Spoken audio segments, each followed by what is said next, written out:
semuanya, kembali lagi di Miss Persepsi dengan gue, Miss Teni. Kali ini kita akan membahas mengenai seputar robot nih. Jadi robot itu yang seperti apa sih? Yuk langsung kita tanyain. Nah, menurut lo definisi robot itu apa? Robot alat yang dikasih arus listrik dan bergerak. Kayak cuma otomatisasi itu bisa disebut robot kalau menurut gue sih. Teknologi. Kurang tahu. Definisi robot itu alat untuk mengendalikan sih ya. Buatan manusia yang bisa menggantikan pekerjaan manusia. Semacam mesin sih. Robot itu ya suatu alat teknologi yang bisa membantu manusia gitu tuh. Alat yang dirakit oleh manusia yang bisa berfungsi untuk membantu keseharian nggak sih? Kayak misalnya nggak selalu membantu, tapi dia yang bermanfaat. Yang bukan robot, yang gambar satu. Robot semua nih. Robot semua menurut lo? Ini nih yang bawa. Ini yang bukan robot? Yang bukan robot, ini yang bawah. Nggak ada. Jadi robot semua? Iya. Oke. Apa yang ini sih? Yang ini ya? Kenapa tuh? Aku nggak pernah lihat sih robot kayak gitu. Itu lebih ke mesin nggak sih? Tergantung. Segala sesuatu yang dilakukan secara berlebihan pasti kan bakal berdampak ya untuk kita. Jadi tergantung gimana kita memakai robot itu sendiri. Tergantung negaranya juga, kayak misal di negara-negara maju kayak Jepang gitu, itu bagus banget kan mereka dalam bidang teknologi. Bahkan mereka pun banyak menciptakan robot. Kita nggak terlalu butuh banyak SDM yang banyak gitu. Ngerjain sesuatu simple, cepat, tanpa harus pakai tenaga. Bisa buat ini teknologi, bisa buat pendidikan juga. Plusnya itu sih lebih memudahkan ya pastinya. Minusnya sih Mengurangi karyawan. contoh kayak misalkan kayak banyak tenaga kerja yang berkurang.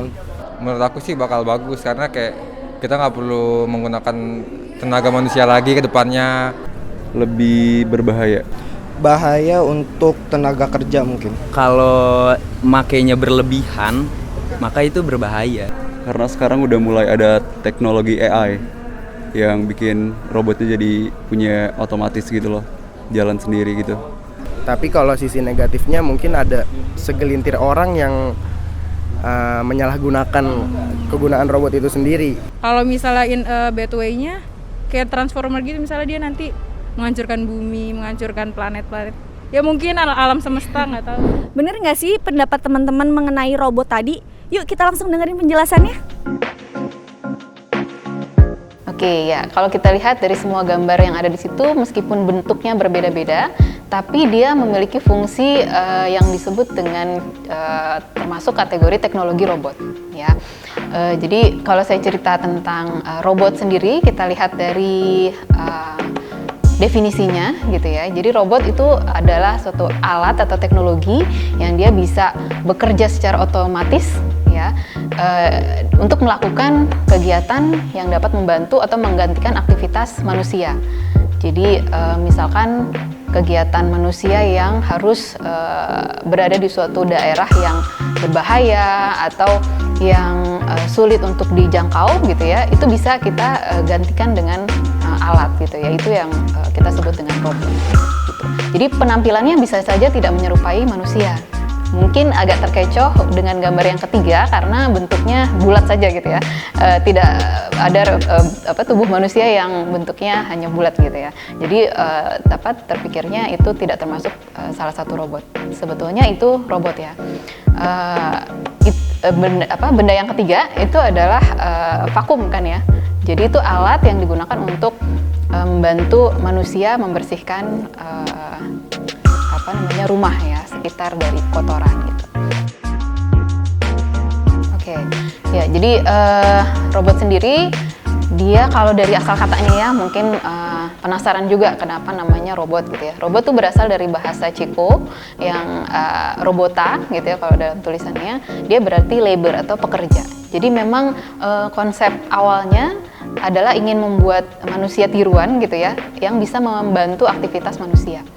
Nah, cuma bedanya dengan teknologi yang lain gitu ya, ada juga perkembangan industri kita membuat suatu alat yang biasanya simply disebut mesin aja gitu ya. Bedanya mesin biasa dengan robotik gitu ya.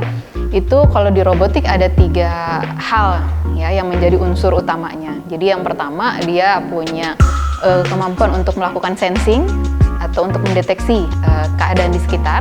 Kemudian yang kedua adalah fungsi computing atau processing. Jadi dia menghitung, mengkalkulasi inputan yang dia dapat dari sensing tadi untuk dia memutuskan acting ya atau actionnya apa. Jadi ada 3 hal itu sehingga dia dengan 3 unsur tadi bisa melakukan fungsi otonomus atau otomatis ya, bisa bekerja secara mandiri. Itu yang termasuk kategorinya disebut robot gitu.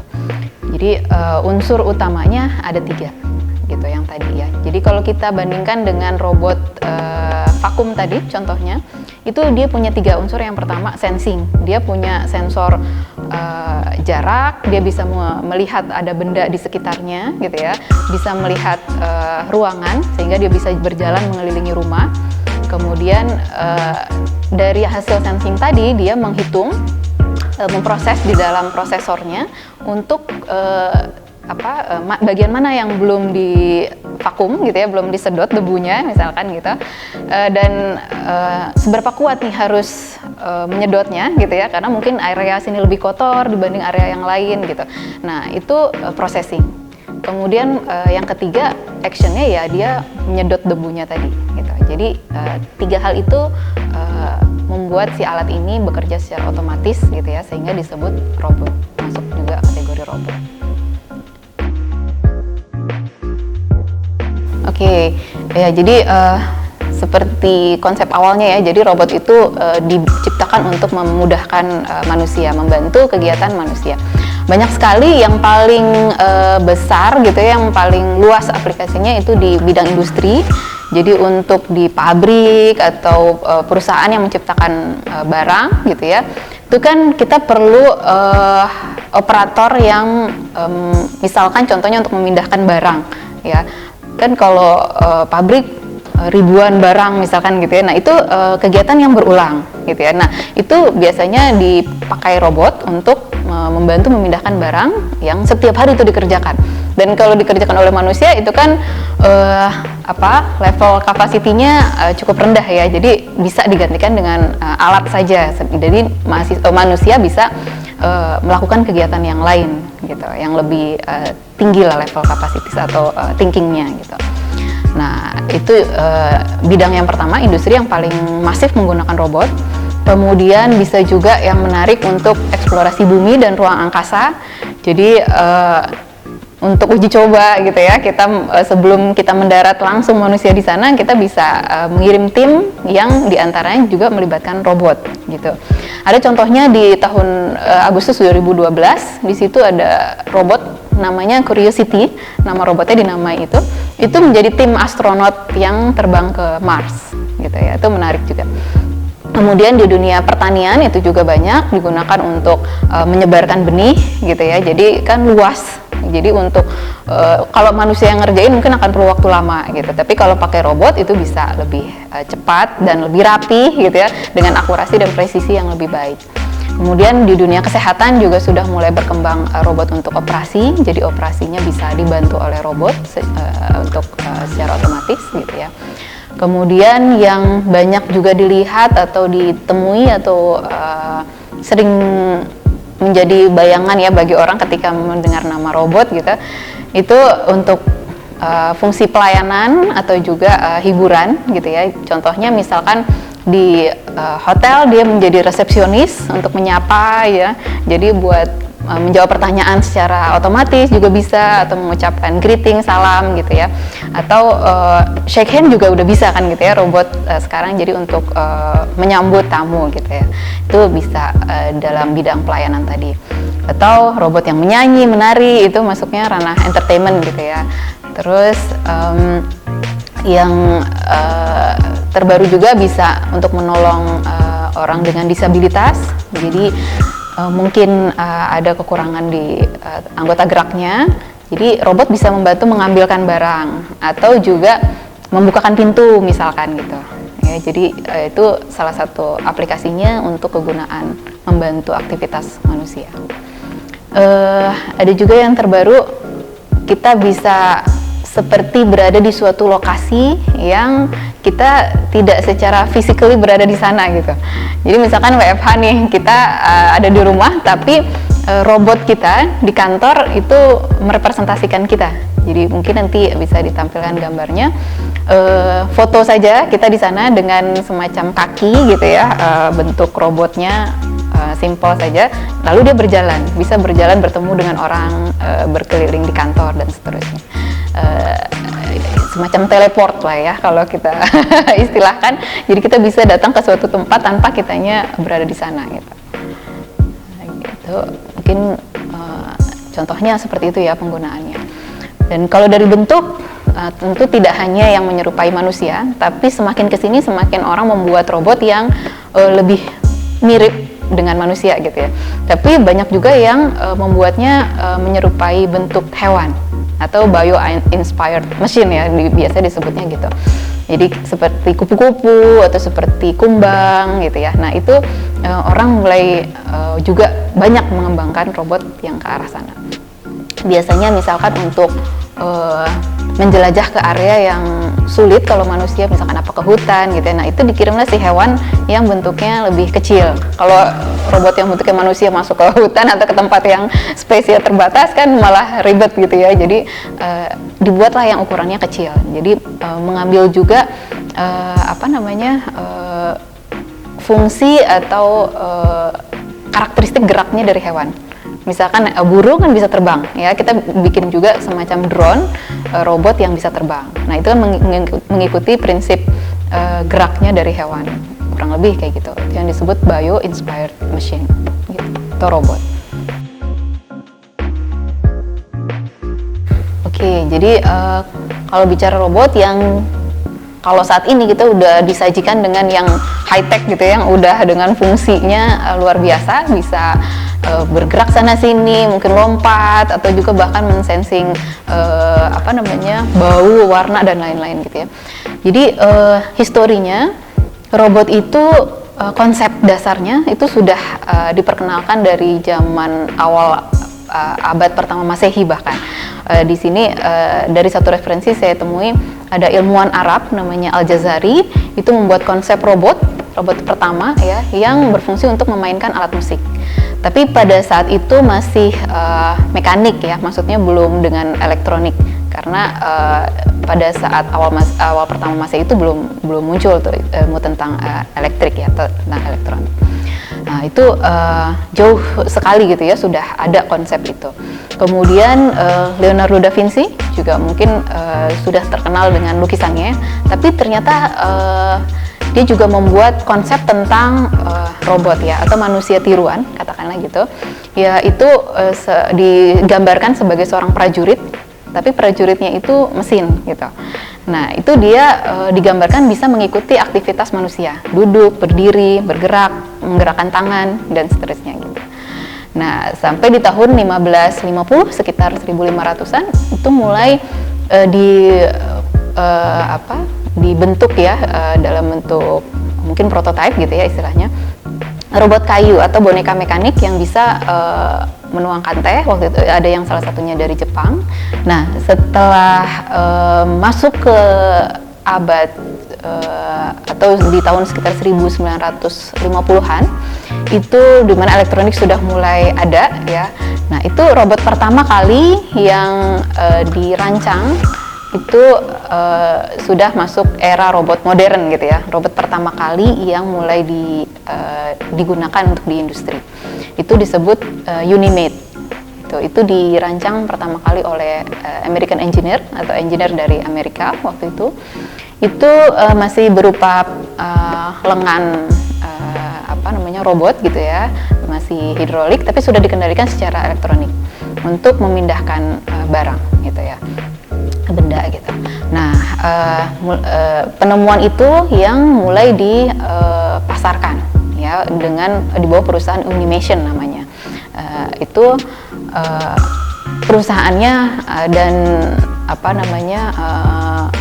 foundernya lah gitu ya, itu disebut father of robotics sampai sekarang gitu. Ya. Nah, setelah itu dengan berkembangnya microprosesor, chip dan lain-lain, robot juga semakin berkembang. Jadi robot industri yang bisa bergerak itu mulai dari tahun 1950-an ini. Kemudian humanoid pertama, robot yang menyerupai manusia itu di sekitar 1980-an gitu ya. Itu mulai awalnya berjalan dengan 2 kaki, kemudian semakin dilengkapi dengan anggota tubuh yang lain gitu ya, sehingga dia bisa menyerupai manusia gitu. Sampai yang mungkin terkenalnya Asimo atau Sophia gitu ya, yang bentuknya udah seperti manusia gitu. Ya, pertanyaan yang sangat menarik ya. Jadi robot atau any teknologi gitu ya, sebetulnya itu berbahaya atau bagus ya buat kita. Jadi sebenarnya kalau dari prinsip dasarnya kita membuat robot atau membuat semua teknologi, tujuannya adalah untuk membantu aktivitas manusia gitu ya. Pasti kita mengharapkan benefit yang positif kan gitu ya. Jadi kalau dibilang bagus atau berbahaya, ya pasti yang pertama bagus ya, karena kita yang merancang itu untuk tujuan membantu atau melakukan hal-hal yang mungkin manusia tidak bisa lakukan karena keterbatasan kita gitu ya. Misalkan dia masuk ke area yang ruangannya terlalu panas gitu ya, misalkan harus mengambil sesuatu di area yang terjadi bencana kebakaran misalkan gitu ya, daripada kita mengirim orang berisiko tinggi gitu ya, kita mengirim robot misalkan gitu yang sudah kita rancang sedemikian rupa dia tahan suhu tinggi gitu ya, tahan panas dan seterusnya. Atau dia harus ke area yang terpapar zat kimia yang berbahaya misalkan gitu ya, daripada manusia yang dikirim, kita memanfaatkan robot, itu kan membantu manusia. Atau harus menjelajah ke bawah tanah atau ke laut misalkan gitu ya, daripada kita menggunakan manusia, kita merancang robot yang bisa untuk eksplorasi di bawah tanah misalkan gitu. Jadi manfaatnya sangat luas gitu ya, bisa kita rancang sedemikian rupa untuk membantu aktivitas manusia, sehingga benefit yang utamanya bisa membuat aktivitas jadi lebih mudah, lebih nyaman gitu ya, atau juga bisa mengurangi kesalahan yang biasanya timbul dari manusia gitu ya, atau kelalaian manusia. Jadi banyak proses-proses yang bisa dilakukan lebih cepat, lebih presisi, lebih akurat gitu ya kalau kita pakai robot. Atau membantu ya tadi, mungkin tidak danger, tidak berbahaya lingkungannya, tapi aktivitas yang berulang, sehingga kalau dari tingkatan berpikir manusia itu kegiatan yang tidak perlu thinking level yang tinggi gitu, jadi bisa digantikan dengan robot gitu. Mungkin itu benefitnya. Tapi di sisi lain memang ada kemungkinan bahwa teknologi itu bisa menjadi berbahaya gitu ya, ketika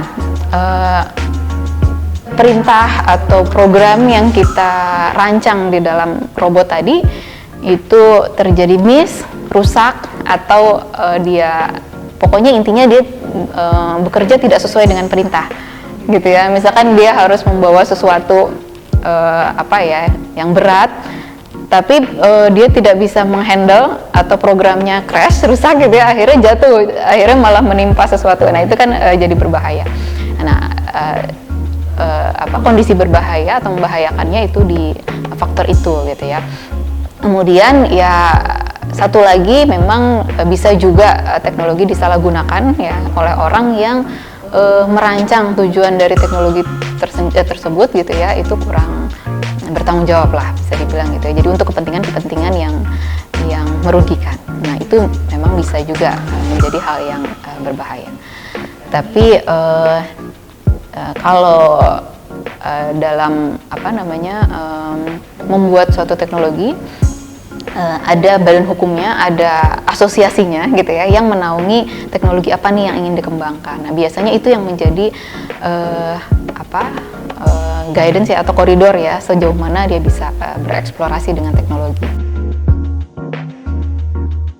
Jadi bagi teman-teman apalagi yang masih muda-muda belia gitu ya. Jadi kalau yang tertarik dengan teknologi atau khususnya dengan robot, yang pengen bikin robot atau ingin tahu lebih lanjut, kalau mau belajar, kalian bisa melanjutkan di program studi teknik elektro khususnya ya, karena di teknik elektro kita belajar ilmu sensing, bagaimana kemudian processing dan acting tadi ya, atau action tadi ya. Jadi ketiga hal itu dipelajari di teknik elektro. Dan di teknik elektro UAI, Universitas Al-Azhar Indonesia, kita peminatannya salah satunya adalah mekatronik ya, di mana mekatronik ini cabang ilmu yang besarnya yang menaungi ilmu robotika. Ya, jadi teman-teman bisa belajar mulai dari teorinya sampai prakteknya. Itu dipelajari di Teknik Elektro Universitas Al-Azhar Indonesia. Mungkin silahkan apabila ingin mencari tahu tentang program studi teknik elektro UAI, bisa mengunjungi website UAI. Kita ada program reguler yang bagi lulusan siswa SMA atau juga yang ingin berkuliah sambil bekerja. Ada program hybrid learning, pembelajarannya dual, ada yang offline dan online. Gitu. Jadi lebih fleksibel dari segi waktu. Mungkin bagi teman-teman dari yang lulusan SMA yang berminat untuk melanjutkan dengan beasiswa, kami juga ada alumni dari teknik elektro memberikan beasiswa alumni bagi lulusan SMA yang berprestasi yang ingin melanjutkan di program studi teknik elektro dengan beasiswa alumni. Jadi kakak-kakaknya sudah alhamdulillah berhasil di dunia kerja, kemudian ingin membiayai adik-adiknya untuk melanjutkan di bidang elektro. Berbicara soal robotik gitu ya, tentang teknologi yang terkini yang mungkin kita amazed gitu ya dengan kecanggihan teknologi sekarang. Harapan kami dari baik akademisi gitu ya, atau saya sebagai dosen, saya berharap teman-teman terutama yang masih muda tertarik dan juga banyak nih yang mengerti tentang teknologi, banyak mengerti tentang ilmunya, bagaimana membuatnya. Jadi harapannya Indonesia tidak hanya masif sebagai pengguna, tapi juga bisa berperan aktif untuk menciptakan teknologi atau berkreasi di bidang teknologi. Mungkin gitu. Dan plus minusnya dengan teknologi berada di tangan kita. Jadi kita yang berkreasi menciptakan. Jadi kita juga yang akan menyasar benefit apa yang ingin kita peroleh. Nah, gimana nih? Udah pada tahu kan definisi dari robot itu apa dan apa sih dampaknya di masa depan nanti? Nah, untuk teman-teman, kalau misalkan ada pertanyaan seputar apa yang sudah kita jelaskan sebelumnya, langsung komen di bawah ini ya. See you!